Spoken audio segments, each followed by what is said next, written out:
Hello everyone, আমি আজকে তোমাদের সাথে শেয়ার করে নিচ্ছি মেদিনীপুরের গোপ কলেজ অর্থাৎ রাজা নরেন্দ্রলাল খান কলেজের কিছু বিস্তারিত তথ্য। এই কলেজটি 1957 সালের 22শে অগস্ট ঐতিহাসিক গোপ প্রাসাদ থেকে যাত্রা শুরু করে। 1895 সালে নারাজলের রাজা নরেন্দ্রলাল খানের আমলে নির্মিত গোপ প্রাসাদটি এখন কলেজের প্রশাসনিক ভবন। নারাজলের রাজ পরিবারের শ্রী অমরেন্দ্রলাল খানের স্ত্রী অঞ্জলি খান প্রাসাদের প্রতিষ্ঠাতা হিসেবে এই কলেজ প্রতিষ্ঠার জন্য প্রাসাদটি দান করেছিলেন।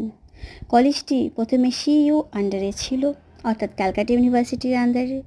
এখন এটি বিদ্যাসাগর ইউনিভার্সিটি অর্থাৎ ভিইউর আন্ডারে আসে, তা 1986 সালে।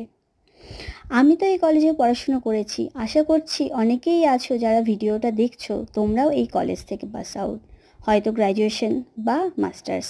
দেখে নি তোমরা কমেন্টে কে কে